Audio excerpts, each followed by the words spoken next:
If you're just landing on this page, this channel is called Be Outside Now. Sometimes we're inside, but we're always talking about the outdoors in some way, shape, or form. My name is Terry, and I wanted to make a video today, Monday, April 28th.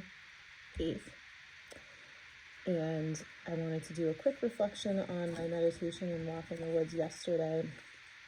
Really, really special walk in the woods where I sat and I meditated and practiced listening to my intuition. So if you're just landing on this channel, we talk a lot about mental health, the outdoors, meditation, visualization, and other kind of grounding self-care techniques.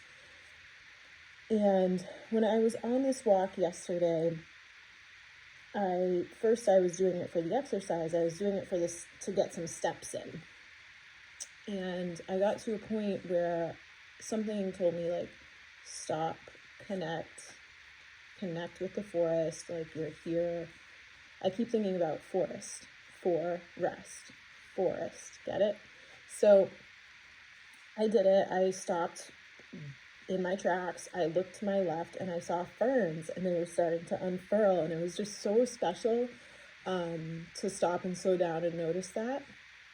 And then there was a tree that I felt like was the perfect place to sit. So I went up and I sat under the tree, and some of the things that came to me in my meditation were, I found myself, like, I don't make myself close my eyes when I'm in the forest. Like, sometimes I do, but sometimes during the meditation, I'll, like, close my eyes naturally, but I don't, like, force that, because the forest for me just gives me plenty of things to kind of, like, use as contemplation and just really drop in and be present.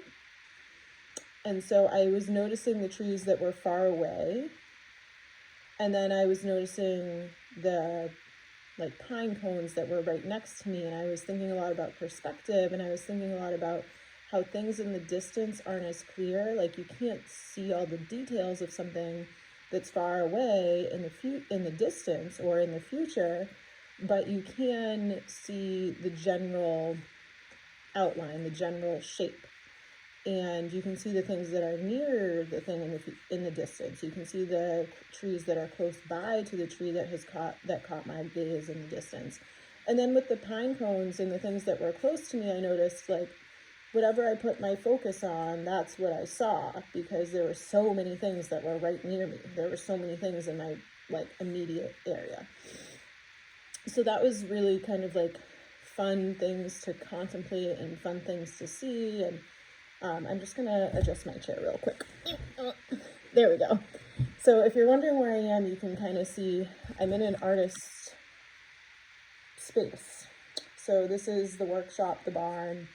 I'll share more about that, but it's just a really great place to make art, and I am lucky enough that I get to do that with some very special people. So carrying on with my little walk in the woods, those were, like, the big things. I think I had this thought when I was meditating where I was like, you know, at first I was starting to judge myself for thinking so much, and then I was like, I said something like to myself, what's the point of meditation? Like, what am I going to get out of this? Oh yeah, meditation is the point. To, like, notice your thought processes without judging them, but to notice them. So I was even thinking in the moment, like, what am I going to get out of this? Just things to notice about the self. So that's why I love, and I am grateful to take the time to slow down and do things like that, because it really does show something about my thought process, and it gives me new ways to be introspective and learn about who I am. And practice following intuition too. When you're in the woods, really great space to practice intuition. I'll tell a quick side story about my favorite time in the woods, one of my favorite times in the woods where I practice intuition.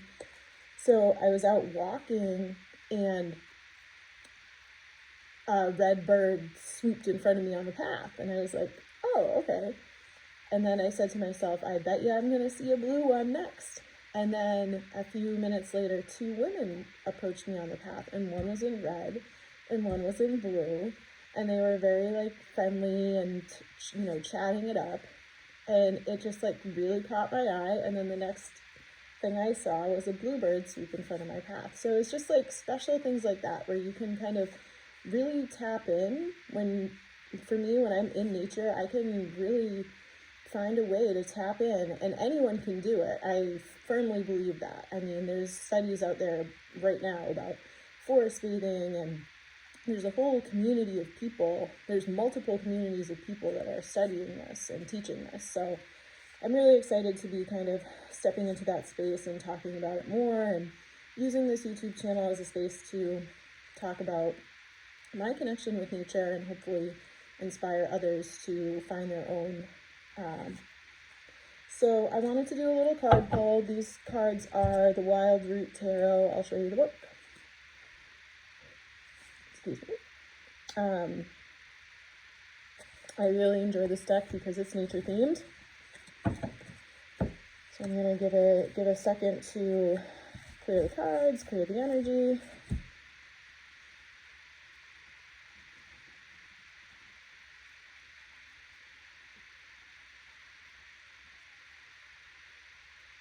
And I am certainly not an astrologer, but I'm aware of the astrology. I know we're in a new moon portal in Taurus right now, so I'm excited to see what comes up as we continue to be in a season of earth energy and grounding.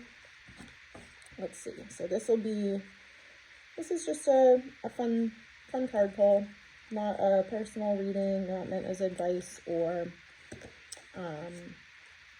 anything of the sort. This is just for contemplation purposes.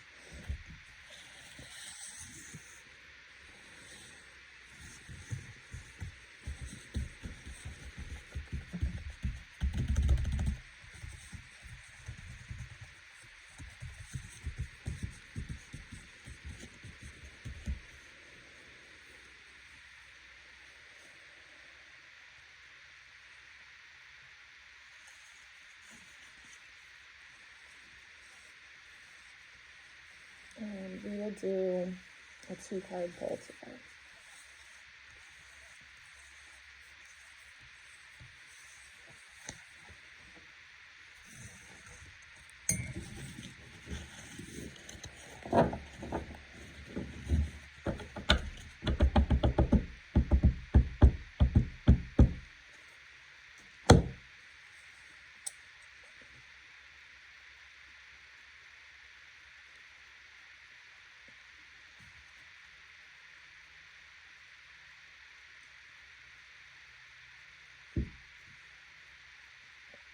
All right, items for contemplation. If you're still here, thanks for watching. You're a real one. So the first card that I pulled was the generosity card. So on this generosity card, we have this gentleman, and he is sitting with, I believe, 1, 2, 3, 4, 5, 6, 7, 8. He's sitting with 8 bowls, and he has the 9th bowl in his lap. And he's in a state of, it looks like, meditation. And I think of a lot of things when I see this card. There's 5 chalices and 4 bowls. And he has 1 bowl himself, and he's kind of like, I see this card in 2 different ways. Like, yes, there's the giving aspect of generosity, but there's also the aspect where others are generous with this being. So this being is giving out energy, but also receiving energy.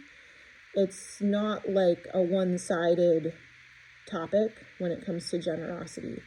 When we are generous and we give, then, or I'll say when I'm generous and when I give, I'm also more aware of what I am receiving. And I think it probably goes the same way when I act from a place of like scarcity and holding on to resources tightly and in fear, then the energy isn't flowing the same way it would be as if I was in a giving state. And giving doesn't mean that his bowl is empty. Like, I think that's the other thing to think about with generosity, is that when we're giving, it needs to be from a place of having. So filling the bowl with whatever it is, whether it's the resources that are available. So whether that is time, whether that is money, whether that is material goods, like whatever resource we have, or that I have, I'll speak for myself, that I'm able to share, like making sure that I actually have it before I give it, because that is where, as humans, we can be susceptible to resentment if we're giving from a place of not having. And that's not to say it's like wrong to give our last dollar. Like, I've definitely done that, but it's kind of like the bigger picture of, to be generous, you need to have like a firm reserve, and being generous comes from faith. Like that whole idea of giving your last dollar or giving like everything you have, like there's something to be said for that, and that comes from a place of faith. But to be generous and to be sustainably generous, there needs to be like a firm reserve. I like how the cups that are coming down, like he's got it coming from all directions, right? He's got it coming from above, he's got it coming from the sides, he's got it coming from below. It seems like the 5 cups are like coming to him, whereas he's giving cups to the earth. So it's kind of like we're given these gifts of faith and spirituality and connection to God and to universe and to source and to like our understanding of faith. We're given that generously at all times, and then we also give that to others, and we have our own bowl of light. I also notice how the bowl has light coming out of it that's in his lap. So I'll take a peek at the book. Let's see, 9 of Vessels.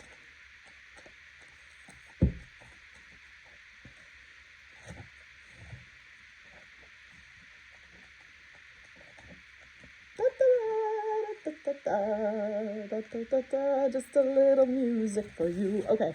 A cross-legged figure sits with his arms spread in a blessing. Energy flows from him in all directions, downward into the 3 vessels below, upwards into 3 vessels above him, and outwards into 2 on either side. The 9th sits in the hollow form in his lap. It glows with the light and energy rising from the base chakra. Nature's open-hearted spiritual cauldron has a welcome for those who approach the waters with knowledge and compassion.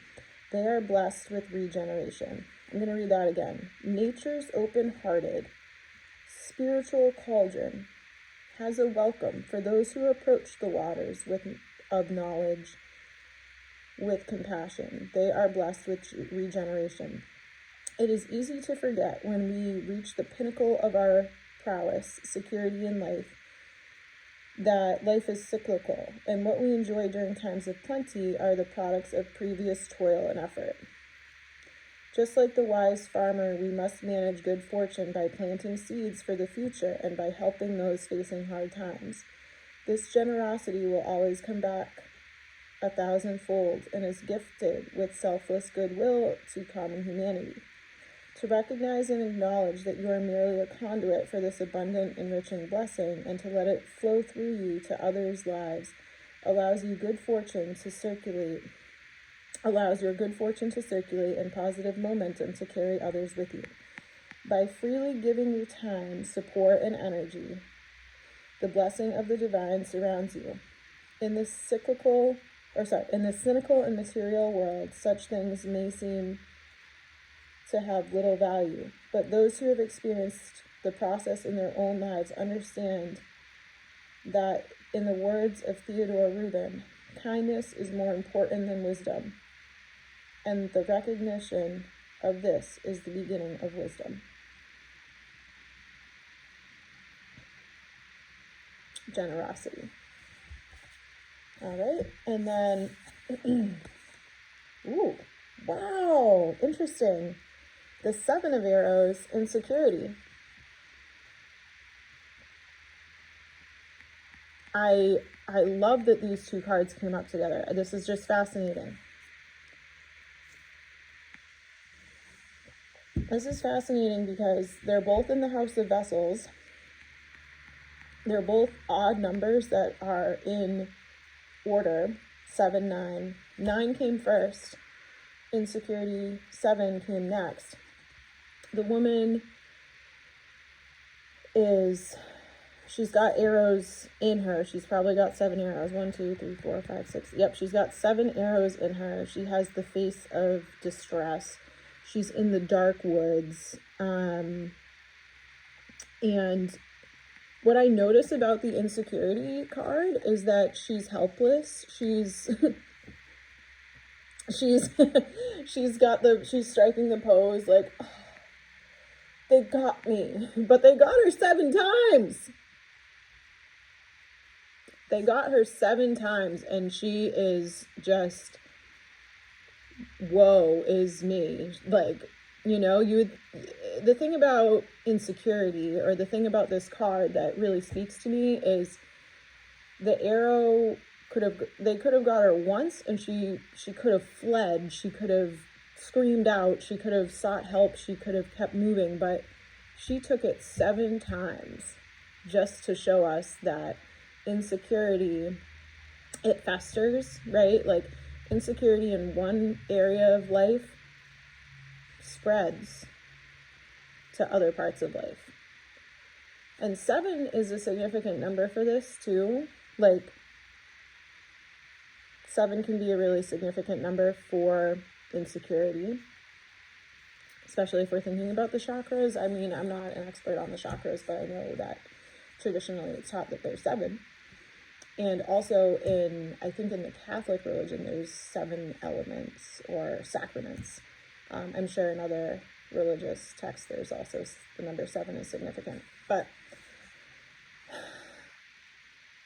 insecurity and generosity are like opposites. Like, when we're insecure, we're not going to be giving of ourselves, because why would we? We're already in a state of lack, in a state of not having.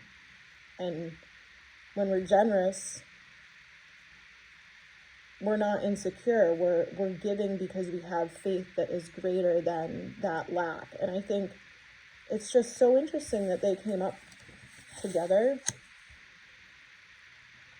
Let's see what the book has to say about insecurity.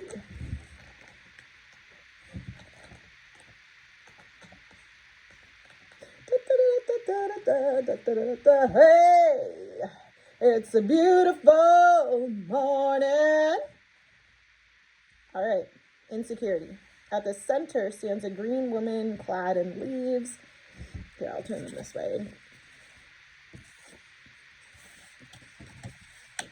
There we go. Her arms are raised in a blessing, but arrows pierce her flesh and fly towards her. Ungrounded fears and confusion lead to instability and panic, self-torture through guilt or delusion, and the need to deal with fragmented or rejected aspects of personality. Some of our greatest fears and self-destructive drives are born from emotional insecurity or lack of discipline, crippling an individual's ability to make timely decisions or responsible action. Sometimes these dark, ungrounded fears are the product of panic or guilt planted by inappropriate parenting or lack of ethical education. Unreasonable emotional expectations and the feelings of abandonment can also fuel a lack of emotional stability and stable grounding in practical life. Finding one's feet in this environment takes serious inner work and real self-appraisal to reveal the true nature of undermining the issues at your fear. We may not be able to change the past, but we can learn to evolve strategies from lessons of life and apply them to future scenarios. This process may also involve forgiveness of past failures, either of individuals, belief systems, and more importantly, oneself. Forgiveness of oneself is a vital healing mechanism to deal with self-inflicted wounds associated with the burdens of guilt and self-reclamation. Understanding and acknowledging the motivations behind past mistakes stimulates a process of establishing a secure and healthy emotional foundation from which new beginnings can arise. I was reading Louise Hay this morning before I started recording, and she was talking a lot about kind of like, we can't go back and change the future, or we can't go back and change the past. We can't go back and change it. So having that deep forgiveness for ourselves and others, deep forgiveness, really is what is going to set free these insecurities. They talked about it in the book too. I was writing this morning about, it just left me. I think it'll come back. I can even reference the journal because I have it right here. Let's see. Oh, I was writing about the roots. Because I was thinking about fear. I was thinking about fear a lot, and I was journaling about it because it's something that I'm working through. And what I was writing about fear is that when you can go back, for me, when I go back in my life and I notice things that I've done that have stemmed from a place of fear or insecurity,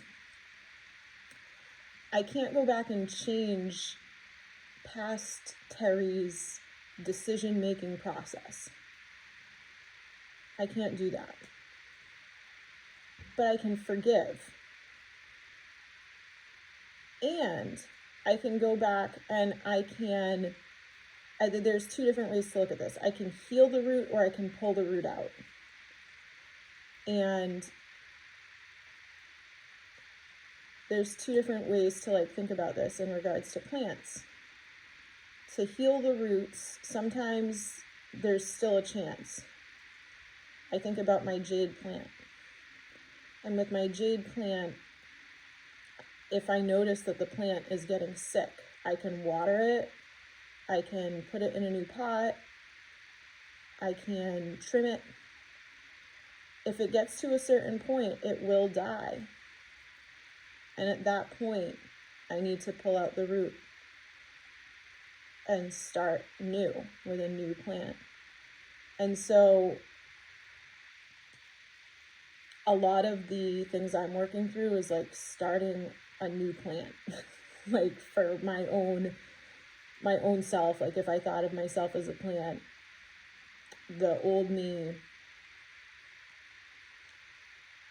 I'm leaving that insecurity and that fear. I have to pull it out at the root. And to really notice these things and to really be aware of these things, it takes a dedicated practice. And I think the last thing I'll say on that is that journaling has been huge for helping me get to the point where I'm even able to make this video and put it out there. I hope you find it helpful. Journaling, great tool, great self-introspection, visualization kind of tool. I think I'm going to just make a note that in the future I'd love to do a talk on visualization.